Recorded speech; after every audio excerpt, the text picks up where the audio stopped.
केला बेचने वाली चुड़ैल। एक बार की बात है, जादूपुर नाम के एक गांव में करतब दिखाती एक औरत एक रेड्डी के लिए गांव में आती है। आइए आइए मेहरबान कदरदान, खाइए रोहड़ा के ताजे ताजे केले। कभी खाए नहीं होंगे ऐसे केले, पीले पीले केले खाइए। ये कहकर रोहड़ा हाथों में 4 केले लिए उन्हें सर्कल में जोर जोर से हवा में उछालती हुई करतब दिखाती है, जिसे देखकर आसपास के सारे बच्चे अपने अपने मम्मी पापा से उस औरत के पास जाने की जिद करने लग जाते हैं। पापा, ऐसा तो सर्कस में बॉल से होता है ना, ये आंटी तो केले से कर रही है। चलिए ना पापा, देखते हैं। रोहड़ा एक पतली सी तार पर चलती हुई केलों से करतब दिखाती है। आते जाते सभी लोग बाहर रुककर उसके करतब देखते हैं और वाह वाही करते नहीं थकते।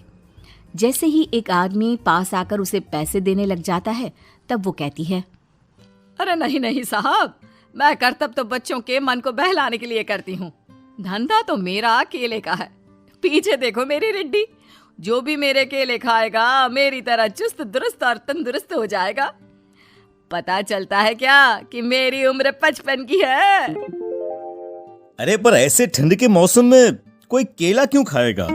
ये ऐसे वैसे केले नहीं है साहब, ये शरीर में गर्मी देते हैं। ठंड को दूर भगाए जो भी रोहिणा के केले खाए। पापा, अगर मुझे केले नहीं मिले तो मैं घर नहीं जाऊंगी। तभी उसके पापा कहते हैं कि बेटा, केले ठंड में कभी गर्मी नहीं देते। ये सब कहने की बातें हैं, सामान बेचने का तरीका है इनका। पर पिंकी नहीं मानती। मैं केले खाऊंगी। पिंकी की जिद के आगे नत्थू हार जाता है और उसे केले खरीद कर दे देता है। पिंकी खुश होकर केले घर ले आकर खाती है। अब मैं भी करतब करूंगी, कितना मजा आएगा। जादुई केले। पिंकी पहला केला खत्म भी नहीं करती कि वो बेहोश हो जाती है। दूसरे केले से एक काला धुआं आता है और रोहड़ा चुड़ैल बनकर बाहर निकल आती है। मेरे भूतिया केले बच्चे न खाए, ऐसा हो ही नहीं सकता। जादूपुर वालों, कब तक बचोगे? आ गई हूं मैं रोहड़ा, जिसका कोई नहीं कर सकता सामना। रोहड़ा पिंकी को गोद में उठाकर काले धुएं में कहीं गायब हो जाती है। शाम के वक्त नत्थू घर लौटता है और पिंकी को घर में ना पाकर उसकी माँ से कहता है, माँ पिंकी कहाँ है? अरे बेटा, उसे तो तू सुबह करतब दिखाने ले गया था ना, फिर कहाँ वापस आए तुम दोनों? मुझे लगा तू उसे अपने साथ मंडी ले गया होगा। हे भगवान, मेरी बच्ची कहाँ गई? मैं उसे घर ही तो छोड़कर गया था माँ। नत्थू गांव के घर कोने में अपनी बेटी को ढूंढता है, पर उसे वो कहीं नहीं मिलती।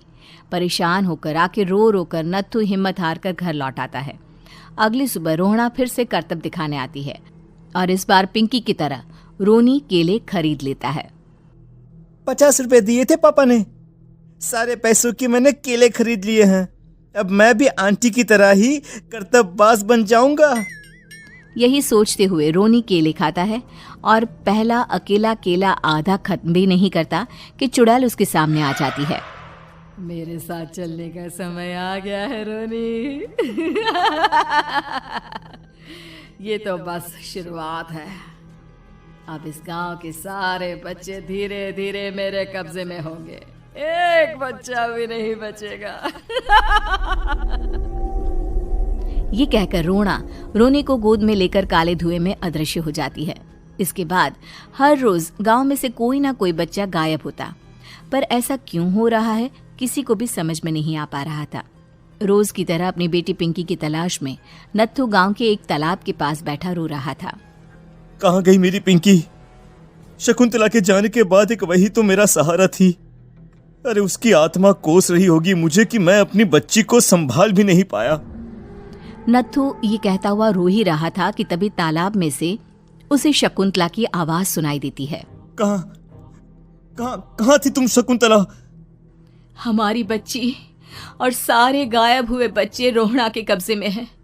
वो बच्चों को जो केले देती है उससे बच्चे बेहोश हो जाते हैं और उसके कब्जे में आ जाते हैं और वो उन्हें ले जाकर काली दुनिया में ले जाती है।